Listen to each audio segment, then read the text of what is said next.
Hi everyone, and welcome to the WSJ Book Club discussion of Evelyn Waugh's book, A Handful of Dust. Thank you so much to our host, Joe Kanon, who joins us here today. Hi, Joe. How are you doing? I'm great, thanks. So for those of us who haven't quite finished the book or maybe just need a refresher, could you give us a little recap of what the plot of the novel is about? A Handful of Dust is essentially the story of a divorce. It's about a happily or supposedly happily married aristocratic family in 1920s Britain. The wife begins an affair. The affair ultimately destroys the marriage. Marriage falling away in turn destroys the lives of everyone around them. And it becomes a kind of metaphor for the dissolution of the society, this very brittle Mayfair society of which they are a part. And it ends with our characters in one form of savagery or another. So I have to say that when I read this book, I was expecting kind of like a light satire caper, and I was a little bit overwhelmed by how sad it is. Yeah, it's, you know, one of the reasons I picked this book, it's a transitional book for Waugh. You know, when you're asked to select a title, what's your favorite book, etc., you become a little bit of an evangelist, and you want to expose people to something that you may think is underappreciated or not as read as it should be. Waugh wrote a series of 6 pre-war novels, beginning with Decline and Fall, which are more or less high hilarity cartoons, satires, etc. But by the time he got to Handful of Dust, which is the 4th in the series, there's a new seriousness and there's a new realism that comes into his writing. In Decline and Fall and in Vile Bodies, you are essentially in a state of farce. And they were very popular. They made him popular. He became a bright young man in an era when partygoers were called the bright young things. And he became the toast of the town, toast of London, and was constantly doing journalism and book reviews, travel pieces, etc. But this book reflects a personal wound that none of the others did. He had been married, not for a very long time, to a socialite, a party girl, who was also called Evelyn, so that they were known as he Evelyn and she Evelyn. And she began an affair that he had no idea about with someone he later viewed with contempt. It was, and very much the character in the book, John Beaver, who was a kind of sponger and a wastrel and the perennial extra man, somebody you can call up for a party at the last minute and he'll be there. Anyway, she, Evelyn, has an affair with a man called John Haygate, and this, when she reveals this and says, I want a divorce, and essentially throws Waugh over, he is devastated. He doesn't see it coming. His whole world goes upside down. It's part of a very small society in which everybody knows everybody else, and consequently it's a humiliation for him. And the wound goes very deep. This book is not written immediately during or after that divorce. He was in fact completing Vile Bodies when the divorce came up. And there are some people who think that there's actually a break in Vile Bodies, that by chapter 6 or 7, I can't remember which, there's a new harsh tone that comes over his condemnation of the party scene, which is what Vile Bodies is about.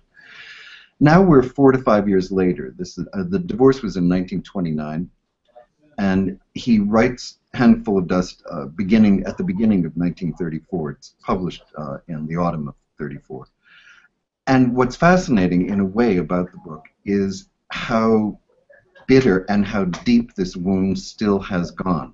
This, you know, in the intervening years, he has run away by doing travel pieces. He's gone to Abyssinia. He's gone to a glacier in Norway. He's gone, famously, because it appears in this book, to British Guiana, and to try and explore the jungle in a really disastrous, sometimes hilariously disastrous way. It is not such in the book. In the book, it really is disastrous. Anyway, he's been away. He's tried to forget. He's tried to get over it this way and that way. He has written another book in the meantime. He has written travel books. And yet, the minute he attacks this subject, it's like all of the pain that he's gone through at the time comes out. And I think it's a kind of, it's an interesting book because he is still essentially a comic writer, but here he begins to turn serious. And his observations about the society around him have a new realism to them. Later, during the war, he serves during the war, and then afterwards writes what some people consider his other masterpiece, this being the alternative one, which is a trilogy about World War II called Sword of Honor. And it's completely realistic. I mean, we are very, very far away from the era of decline and fall and vile bodies. So you begin to see this evolution of a writer. You know, it's hard for us to keep in mind what the ages were with these people. When he and Evelyn Gardner, the she-Evelyn, got married, she was 24 and he was 25. He's writing this book, he's 30, 31. I mean, these are young people. And consequently, that rondelay of various affairs and switching partners, and also just the sensitivity to what people in your peer group are thinking about it. These are not yet matured, seasoned people. These are kids. So here we have a question from a reader, Judith Taylor, and she says, of all the characters, Tony suffers the most. Why do you suppose Waugh did that? Brenda is to blame for the breakup of the family, in my view, but she comes out with a happy ending. But Tony didn't seem to have a vision for his life other than Hetton and his marriage. Oh, I think partly this is Waugh toying with the notion of fate. And life is unfair, fate is unfair. Yes, it is absolutely Brenda who causes this breakup. But on the other hand, Tony is someone who, although innocent, is also fairly insubstantial. And what's also going on in the book is that we're seeing that he doesn't have the kind of solid underpinnings that can make him weather this kind of personal crisis. He really does begin to fall to pieces.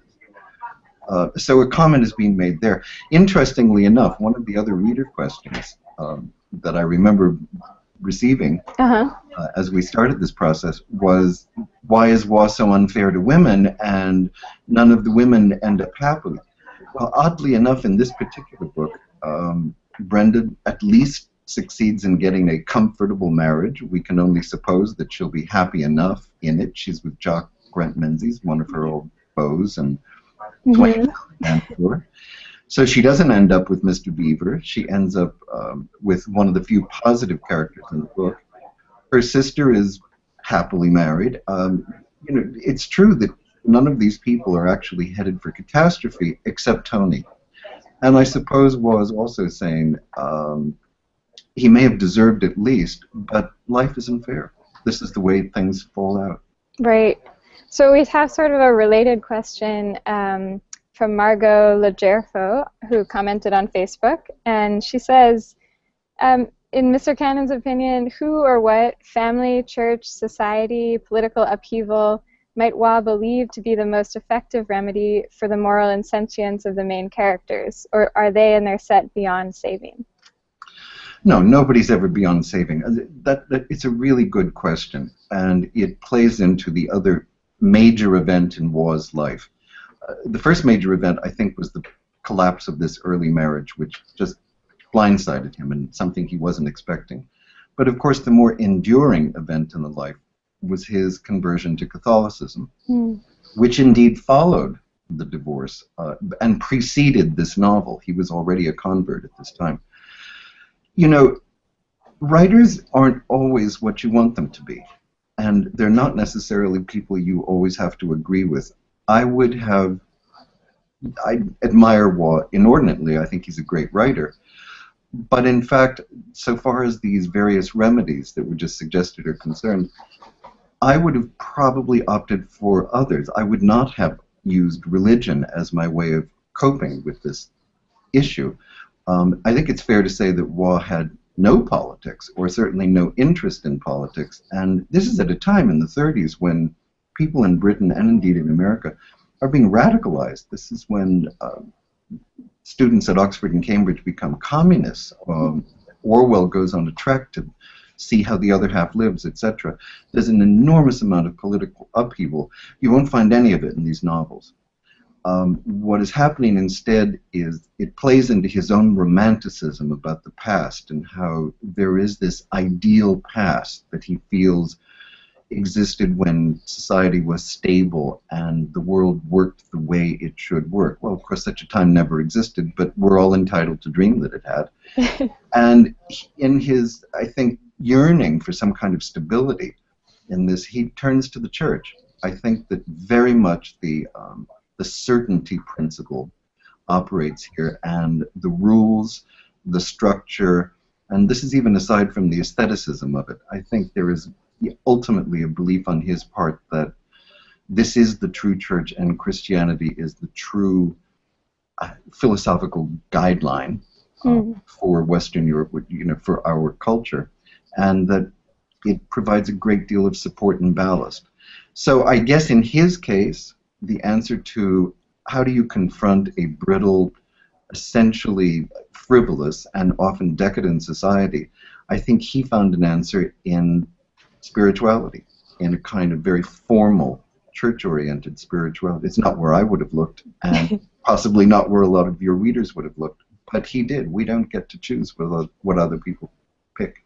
Right, right. So a lot of our readers were wondering about the difference between satire and humor and sort of the line between those two. Does a satire always have to be funny? Alyssa Perlman says, can you please talk about the intersection or difference between satire and comedy or humor, and what you believe is the best way to understand satire that is about another place and time, as in this case? Right.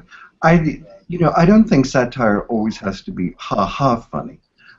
But often, but most frequently, if we're defining it, I guess, in some English class way, it is the use of comic elements, of a comic spirit, to point out the vices and follies around you. I mean, satire is essentially a moral exercise in which you're trying to do, sometimes gently, but sometimes very wickedly, is to point out how very foolish a lot of the values and behaviors that you see around you in society are. So you're commenting constantly. All humor is not necessarily commenting on or taking a moral position about that aspect of society. Sometimes it's just somebody slipping on a banana peel and we all laugh, and it's very funny. That's not necessarily satire. Satire always has a longer game that it's playing, and look at these people, look at the values, look at what they're chasing.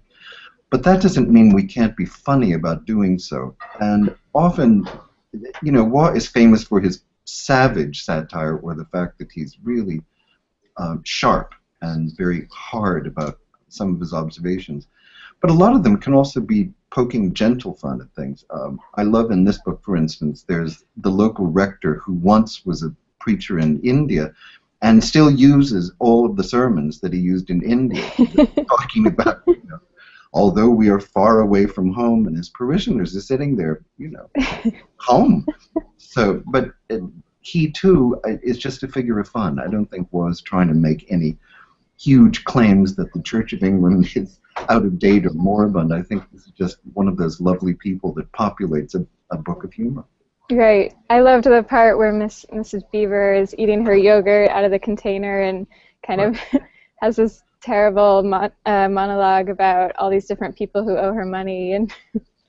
And there you have a really and to answer the last part of that original question, Mrs. Beaver, who is truly savage, I mean, this is a woman who is rapacious and uses her own son's affair as a way of selling some property and selling her services. I mean, what's interesting about going to a different time or place is picking up signals that meant something differently then. For instance, we could easily open a book right now saying someone was standing in front of her fireplace having her breakfast yogurt. But in 1929 or 30, when this story is set, that's a kind of very trendy thing to do. I mean, it's almost one of those markers where he's saying, oh, she's, you know, next week it'll be some other fad.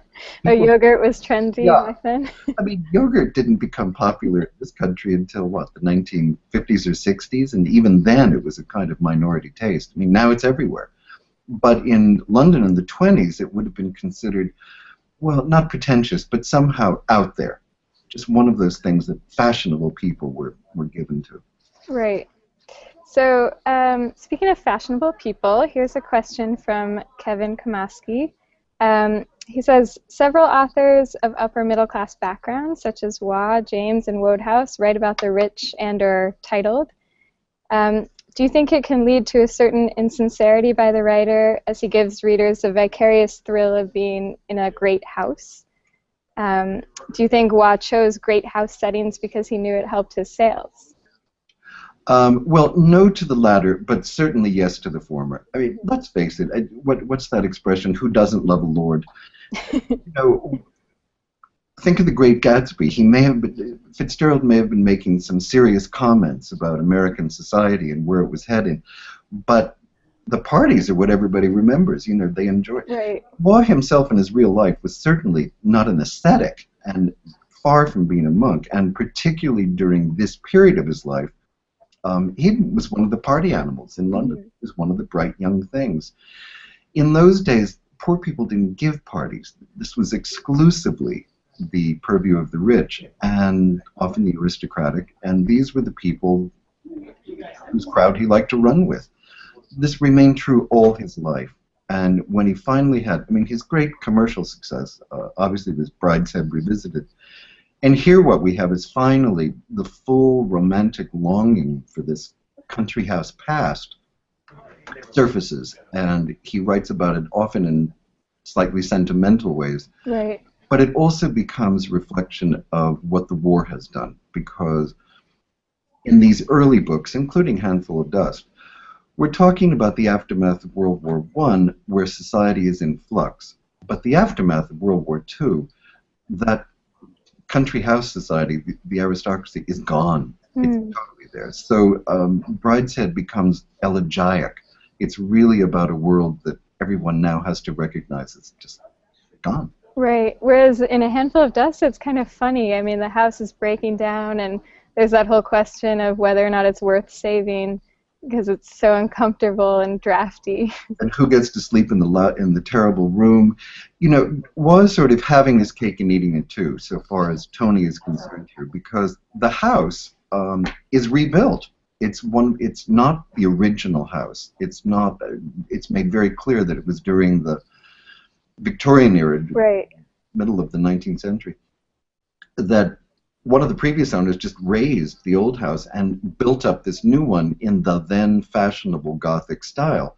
Well, that then fashionable Gothic style became, 80 years later, almost laughable or a joke. Even now, I mean, when you see the Albert Memorial, you scratch your head and say, what could they have been thinking? How could anybody find this beautiful? And so was poking a little fun at this. I mean, Tony, for all the right reasons, is fond of his heritage, and he's fond of the house. It's what gives him any kind of weight. It gives him his raison d'etre. This is how he goes on. But in fact, he's consumed with love for a house which in itself is almost comically ugly, sometimes uncomfortable, and possibly a joke in a lot of its decor. Right. So we had a couple of questions from readers about Waugh's writing style and strategy, and Betsy Pell says, as a former editor-in-chief of a publishing house, what do you think of Waugh saying in the Paris Review interview that he thought 2,000 words a day was a good day? I think that he was fantastic. I mean, speaking not only as a former publisher, but as a writer, if you can get 2,000 words a day out, you're doing really well. I mean, think what that means. You're producing novels right. every few months. Graham Greene famously used to have as his program every day that he would write 1,000 words. And once he had reached 1,000 words, he would stop. Sometimes even in the middle of a paragraph, he would just stop and say, that's it. Nobody should do more than 1,000 words a day. And when I come back tomorrow, I'll be that much, better at it's easy. It'll be that much more easy to go over what I just did. 2,000 words a day is a lot, and particularly if they're terrific words, as was so often are. You can never know what his creative process was. I don't know how painstaking the work was for him, how much of it came easily, how much he really sweated out. But you tend to sweat it out, and I think that there's a precision in his writing that's so willed and so self-conscious and so self-knowing that nobody could call this automatic writing. If he was churning out 2,000 words, they were hard wrung out of a writer. Yeah. Do you write that way yourself? Do you set a limit for yourself? I find that there's a natural limit. There's a point after which you're just getting stale. I mean, if you want to know this, I mean, I write in the library, and I usually begin at 10 in the morning, and by about 4, you're done. There's just not a lot. I do the thing which I think Waugh did, which is that I start every day by going over what I did the previous day, and often that can take half the morning because you're essentially revising as you go along, and then your head is in the right place to continue the scene. So here's a question from an aspiring writer. She says, other than to read a lot and write a lot, do you have any advice to someone who wants to publish short stories? Is there still a market for those? Well, there is still a market. I mean, there are still what used to be called the small literary magazines, but they are only small in their circulation, not small in their intentions or ambitions or, in fact, quality. And just go to the library and they get them all and have a look. And these are journals that are receptive to young writers. It depends what you're really interested in doing. I think that people who are writing short stories are writing them because they want to write short stories. And what else do you need from that? It's commercially. How many novels succeed? It's fair, but people write them. So my advice to her is, which is my advice to anybody who's serious about writing, sit down and do it. It just doesn't get done unless you do it. And don't think about the marketplace or people who write for the marketplace. Ultimately, it never works. You have to write on some level for yourself. Right. So here's another question from Betsy Pels. She says, Waugh apparently used people he knew well as traceable models or as parts of his character composites in his writing. How does a writer get away with this or manage this? Well, let's be grateful they do, because I think every single writer has done this, from Shakespeare or maybe Homer on up. I have no idea if Homer's were composites, but they must have been. A writer can only write characters based on things that he's observed in other people. Now, it's true that there's a range here. You can make up a character and draw on various bits of other people. Sometimes you're doing it unconsciously. Sometimes there will be a physical tick that you hadn't even been aware that you had been noticing in somebody, but here it finds itself into this character. That's the least kind of invasive part. You then go to the other end of the spectrum where it's clearly a portrait of a real person with a different name, or indeed sometimes you use, and I've been guilty of doing this myself, sometimes you actually use a real person. That I find is tricky. In my first book, which was about the making of the atomic bomb, I used Oppenheimer as a character, and originally I thought I have very mixed feelings about doing this. I don't want to be exploitative, and you don't want to get it wrong, the character, because it will always be the way that you imagine it, not the way it was. And yet, it was a situation where nobody else could actually have okayed this investigation. And I thought, this is like calling someone other than Roosevelt president. It's crazy. He was the head of it, so let's use him. And it was that magical writing thing. The moment I started writing the scene, he took over the book, and I realized that he as a character was what had begun to interest me in this material. Now, in Waugh's case, sometimes we are the great, great beneficiaries of him doing this. The hilarious character, Mrs. Stitch, who appears in Scoop, is clearly Diana Cooper and was clearly recognized as Diana Cooper even then, and indeed by her. Everyone, but it was widely received as almost an homage. It was a kind of little love note to her because it's a very funny, warm, generous picture. She's eccentric and slightly fou, but in a charming, glamorous way, so that's all fun. It becomes more of an issue if you take someone, as he did in Decline and Fall, which is a really uproarious novel about teaching in a prep school, whereas half the staff are either degenerate or drunk or up to no good in one way or another. There he actually did model some of the characters on recognizable masters at the school, and they were less than pleased. In Vile Bodies, there's a famous scene at a hostess called Lottie Crump.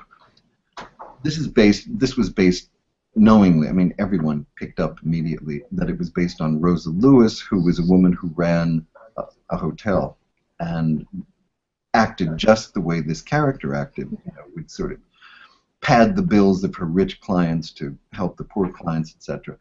Anyway, after the book appeared, Rosa said there were only two people who were not welcome here anymore. One is, I can't remember the first, but the second is that awful Evelyn Waugh. It made her into a figure of fun. So you have to be careful. And what about, I mean, in A Handful of Dust, that's pretty exploitative, wouldn't you say, of his relationship? Yeah, the real trick here is Brenda Evelyn Gardner? And because of all the characters in the book, I mean, this is the only one that's irredeemable. You know, often what you want to do in a book is to show both sides or the many sides that make up a character and a character's action. There is, I wouldn't go so far as to say it's vindictive, but let's face it, he has not forgiven Evelyn Gardner. And in this portrait, there are a few things that are like her. There was that, everyone talked about her kind of liquid eyes, and she's described in a way that might be similar. But essentially, when you look at photographs, she's not, I don't know, really the way that I always imagined Brenda to be. So, you know, you get a little wiggle room there, but not much.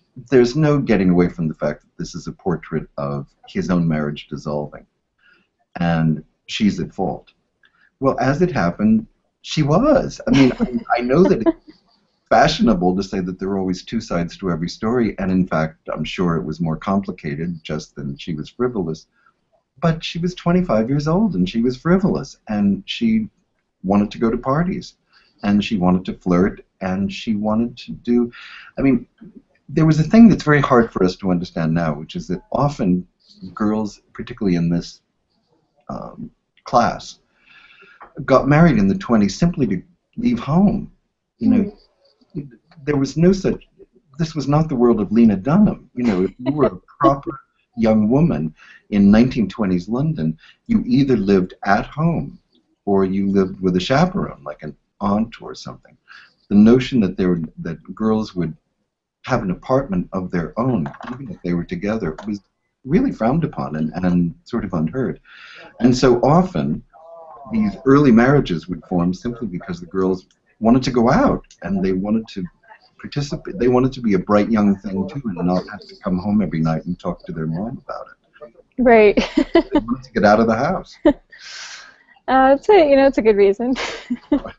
I mean, in this particular case, this was said to be part of Evelyn Gardner's reason. Her mother, Lady Burclair, who disapproved of Waugh because he had no money and wasn't titled, it was almost this kind of anti-authoritarian streak that was going on. The marriage was not exactly an elopement, but it certainly was thumbing your nose and and saying, we're young, we're brash, we're young, we're bright, and we're just doing all this.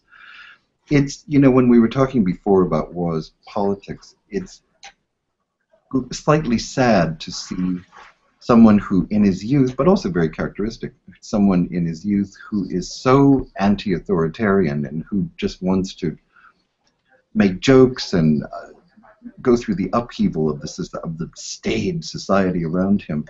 But within a few decades, he has become the staid society around him. Yeah, it's so interesting, that transition. I mean, what becomes a country happened? squire with 6 children, Yeah, didn't he use an ear trumpet too? and a real Tory. You know, the notion of voting Labour would just, you know, be anathema to him.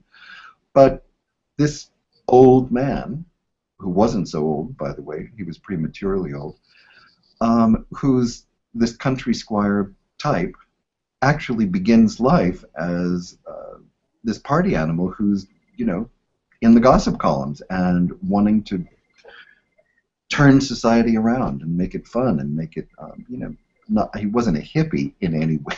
That would be a false comparison. But he was certainly someone who was irreverent and who thought the best way to attack society was with humor. Right. So here's a question from Charles Bobronowski, who commented on Facebook, and he says, sorry, I just lost. Okay, here's another question from Debbie Brown. She says, I'm curious to hear what Joseph Kanon has to say about Jenny Abdul Akbar. She made a rather flashy appearance at first and then faded quickly. What was the purpose of her character? Well, Jenny, for those who have actually read the book, remember, she's just a minor comic figure. She goes away because her purpose has been served, which was Brenda and her friends decide to throw a new girlfriend possibility at Tony just as a way of distracting him. And of course, they pick someone who couldn't be more unsuitable. I mean, this is precisely the sort of person that Tony, who's a little bit of a stick in the mud, has no use for whatsoever. But it enables Waugh to do one of his, you know, I think one of the miracles in his writing is how he can, within a few pages, or just a few paragraphs, just draw in these minor characters who come, who have their little moment on the stage, and then they disappear. But when they are there, they're totally vivid and hilarious. And she is also an example, of course, of that set that Brenda becomes part of, which is totally self-absorbed. I mean, when the news of the child's death is brought to her, of Brenda's child, her reaction is to say, oh, you see, it's my fault. I bring death wherever I go. I mean, she's totally narcissistic. And there is a surreally comic aspect to this, that at such a moment, at this moment of deepest gravity, Tony is still, well, in this case it's Jock who's dealing with it, but somebody is still having to deal with the addle-witted kind of self-centeredness of this society, that they don't know how to properly respond. And she's just a hoot, this character. I love her moment when she admits to having been married to a Moroccan royal prince. And said, I have the scars. Would you like to see my scars? Oh my God. Just to go back to that moment when Brenda finds out about the death of her son, the question that I was going to read before was about sort of how that moment seems so unbelievable and that characters should be believable. Did you have any thoughts about that moment? Well, I guess I disagree. I think it's the pivotal moment of the book, and maybe the greatest passage in it. In fact, I think one of the questions that had come in said, you know, is there any line or paragraph that, you know, shows Waugh at his best? Yeah. I think that the whole sequence from the death of John Andrew on until Brenda hears that news in a devastating moment is absolutely brilliant. I mean, it's that notion of how do we get through the afternoon? How do we cope? Everything is suspended animation. Mrs. Rattery, who's a wonderful character, said, it's a pity you don't know how to play cards. Here, play something. You've got to distract yourself. And we find ourselves in yet another comically surreal moment of great tragedy. But how do you get through it? I mean, I think it's a deeply sympathetic, and aside from anything else, just on a technical level, I find it gripping. You cannot, the suspense that goes on, what is going to happen when Brenda hears this? How is she going to take it? How is Tony going to get through this? It's almost Hitchcockian, you Yeah. click the pages. I think that writing is absolutely brilliant. As indeed, I think that the divorce, when he has to go off and get evidence, in those days, it had to be proven that somebody Right. was faithful. So, which is also the plot of the Fred Astaire, Ginger Rogers movie, The Gay Divorcee. This is the same situation where they have to be found in a hotel room together. So Waugh's readers would have been very familiar with that whole apparatus, that whole operation, that it had to work that way. Now we find it slightly, it's antediluvian. We think, what are they doing? What are they up to? But in terms of Brenda's scene where she mistakes who this news is about, it's, I think, one of the devastating scenes in English literature. It just cuts to the heart, and it's later when she says to Jock, I didn't know what I was saying. And he says, you know what you said. Yeah. And then he's the one who later marries her. And he later marries her. Well, Jock is not exactly deep either. I mean, one of the things is, was an equal opportunity satirist. I mean, he doesn't just say that Jenny Abdul Akbar and Brenda are frivolous. The men they go around with are pretty frivolous. Yeah. Look at John Beaver.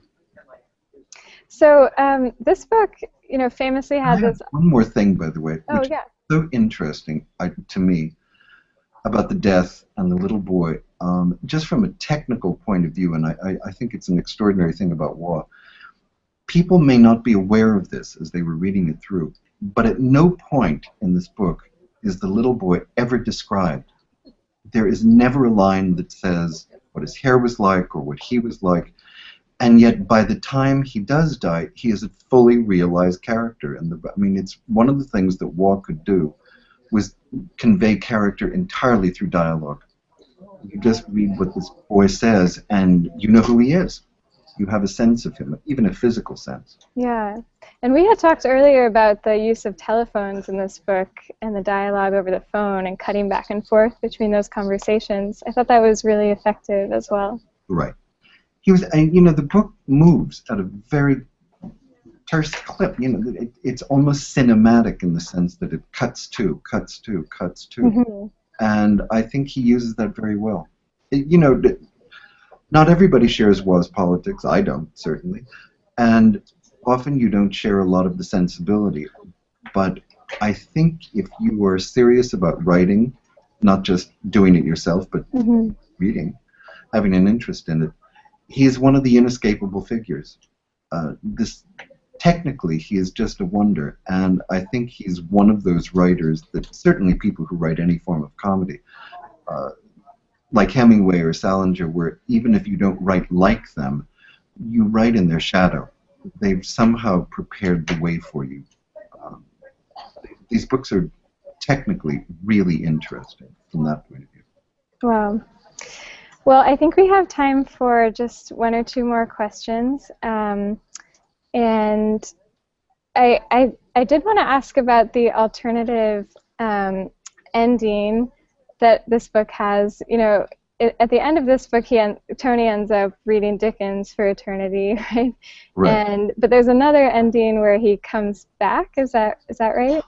Right. What happened was that they sold serial rights to this book, I think to Harper's Bazaar. I'm not sure. It's either Harper's or Harper's Bazaar. I could be wrong on that, but they made the sale before the book was actually finished. And when the book was finished, and we end with Tony being tortured to death in the jungle, I mean, he's going to perish as a captive of a lunatic.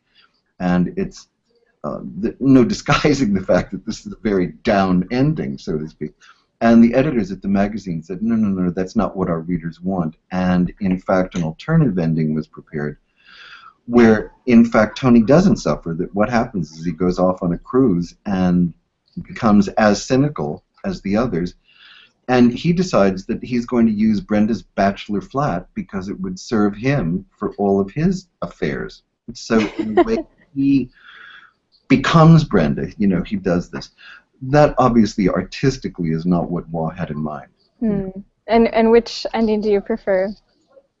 Oh, I prefer the one that he gave us. You know, I mean, you have to, because although it's a very controversial ending, Henry York, who wrote under the name Henry Green and was a considerable 20th century British writer and someone that Waugh knew, wrote him a letter at the time and said, you know, the book is realistic up until that last jungle scene where it gets, you know, this just comes out of the blue. And many readers have faulted the book for that. They think there's a break in tone or in style. But it was always Waugh's intention, because he wrote the ending first as a short story, The Man Who Loved Dickens. And this whole book came to him, he claims, because he thought, but how did this man end up there? How did he become this victim? What drew him to the jungle in Guyana? What had he gone through? And so when you work backwards from the ending, it begins to make a lot of sense. And it's particularly true that his theme, and he uses it in some of his other novels, is that society is made up of savages. And even in Mayfair, where people are eating yogurt and chromium plating their studies and being at the very height and fashion and having lunch with Emerald Cunard, they're savage in their behavior to each other. Wow. All right, it's time for our last question. This is from Chango Horatio Kelly, and he says, which authors writing today are comparable to Evelyn Waugh? So if you liked Evelyn Waugh, who else could you look at? All right, well, the descent, it's a tricky question because, as I said before, I think anybody who writes comically probably owes something to him. It's like any jazz singer owes something to Billie Holiday because you know, she helped invent the form. I think that of the direct descendants, certainly Muriel Spark, who's a writer I admire enormously, learned a great deal from Waugh. Of the people currently writing, there's a man, Edward St. Aubyn, who has written a series of Patrick Melrose novels. These are just savagely astringent. They're biting. They're really, really tough satire. And I think anybody who, like Waugh, would certainly sit up and be alert to these books. They're great. I think Kingsley Amis inherited great comic spirit from him, and in turn Martin, the son. I mean, again, writers that I admire very much. I don't think that anybody would say, oh, Martin Amis writes like Evelyn Waugh.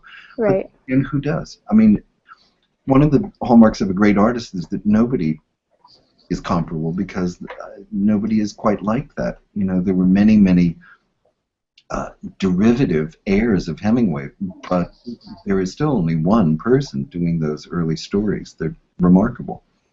Right. So, you know, we don't have to look for a lot of people writing these. And of course, because he had set some of his comic novels in Africa, people who are Brits or Western Europeans who go out to Africa, that's often that setup that's considered very Waugh-like. But this is only, you know, a few of the novels.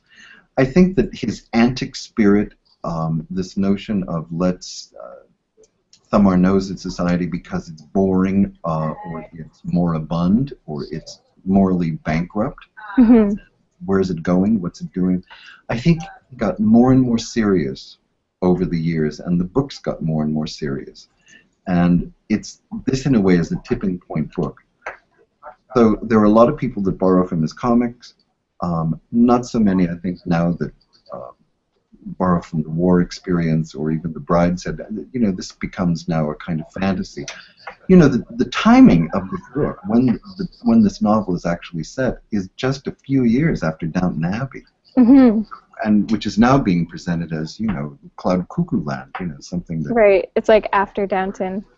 Yes, this is the after Downton, except what really it was like. You know. Well, thank you so much for this great pick, and thank you for being here today. Really appreciate it. And just before we end, we're going to announce our next book, which will be To Kill a Mockingbird by Harper Lee, and our host will be James McBride.